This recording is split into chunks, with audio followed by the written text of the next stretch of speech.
I just think I have to, focus on the process of coming to the field every day and going through my routine and, working on a lot of the things that we've set out this offseason to improve upon. And, for me, the biggest thing is this is my third spring training in big league camp, and it's the third time I've come in trying to win a job. And, so from that mindset, it doesn't really change. This will be my first one coming into it as a starter.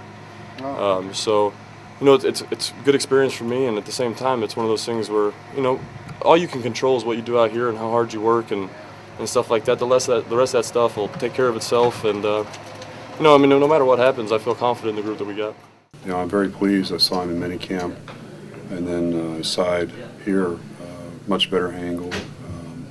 He's not collapsing as much, which keeps the ball up. And he's throwing the ball really, really well. So we're very excited. I know he feels a lot more comfortable about it. You can tell he's on a mission. Everything he's doing, from his PFPs to his size to the way he's going about it. He's really focused on what he's got going on, and I've been very pleased with what he's done so far.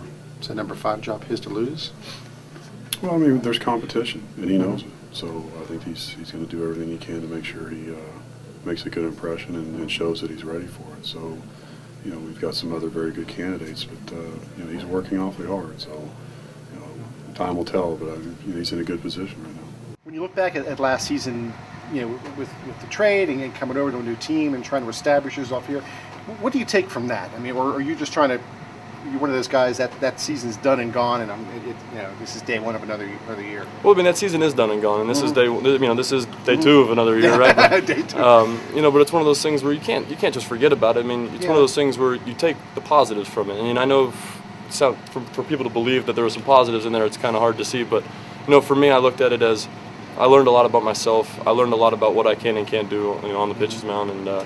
The biggest thing was I learned a lot about, just from watching Zach and Paul and some of those guys about how to get into my routine as a starter. And, that's the biggest thing that I carry over from it. And the other thing I learned about myself is that, I'm not going to run from any challenge. And I think things went as poorly as they probably could have gone last year while I was in Pittsburgh. And, I'm here and I'm ready to go, and, I'm anxious to get back out there.